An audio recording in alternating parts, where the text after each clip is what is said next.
Roman அப்படின்னா new நாவல்.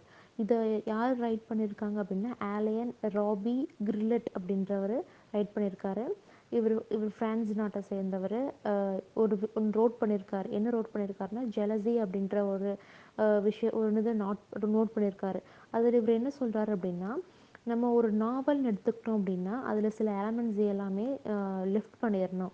Like flat இருக்கக்கூடாது, characterisation இருக்கக்கூடாது, டிஸ்கிரிப்ஷன் இருக்கக்கூடாது, description of state of mind இருக்கக்கூடாது.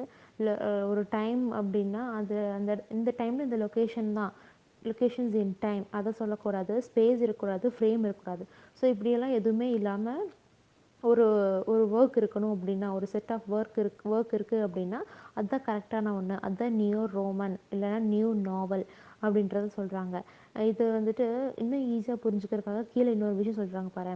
இது ஏன் இப்படி கொடுக்குறாங்க அப்படின்னா, சிம்பிளாக நம்ம ப்ரெசென்ட் பண்ணுற மாதிரி இருக்கும். நாவல் வந்து சிம்பிளாக ப்ரெசென்ட் பண்ணுற மாதிரி இருக்கும், ரொம்ப நிறைய போகாது, எழுதிட்டே போகாது. ஸோ நம்மளுக்கு ஈஸியாக புரியும் அப்படின்றாங்க. இதனால் சில சீக்வன்ஸ் ஆஃப் பர்செப்ஷன் மெயின்லி சில விஷுவல் இதெல்லாம் வந்து நேச்சுரலைஸாக இருக்கும், நிறைய இருக்காது. அண்ட் இது வந்து sequence of perception mainly visual which we may naturalise, நம்ம அதை வந்து நேச்சுரலைஸாக விஷுவலாக பார்க்குற மாதிரியே இருக்கும். ஸோ இந்த மாதிரி சில எலமெண்ட்ஸ் எல்லாம் நம்ம லிஃப்ட் பண்ணணும் அப்படின்றாங்க. நீங்க இன்னும் இங்கே தான் இருக்கீங்களா?